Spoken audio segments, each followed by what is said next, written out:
السلام علیکم ګرانو هیوادوالو او ټولو هغو کسانو ته چې په پښتو ژبه باندې خبرې کوي، پښتو یې زده کړې ده، پښتو لولي، پښتو لیکي او پښتو وایي. د پښتو ژبې نړیواله ورځ دې ورته مبارک وي. په دې مبارکه ورځ زه غواړم تاسې ته لنډ پیغام درکړم. هغه دا چې که چیرې موږ او تاسې له یو ملت څخه،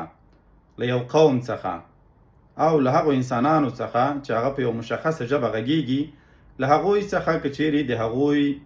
ژبه واخلو نو د هغوی هویت له منځه ځي.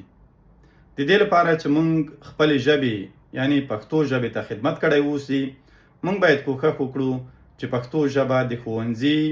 د پوهنتون، د ادارې او په ټولنه کې د خبرو اترو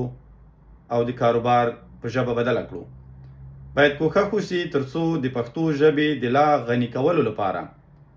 یا د لا بډایه کولو لپاره د پښتو ژبې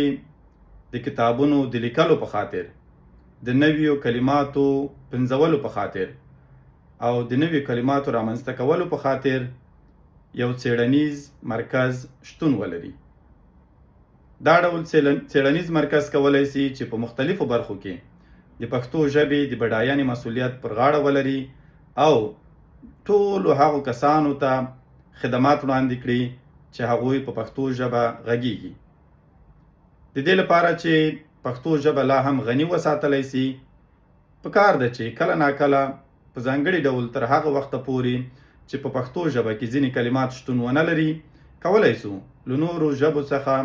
ځینې کلمات راقرض کړو یا پورې ترې واخلو، او کله چې په پښتو ژبه کې نوي کلمات رامنځته شول، بیا هغه خپل کلمات وکاروو او کوښښ وکړو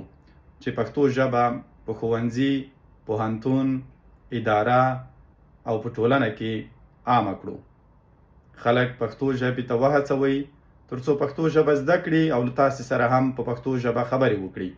د پښتو ژبې نړیواله ورځ مو مبارک شه، په دې هیله چې موږ تاسې خپلو راتلونکو نسلونو ته هم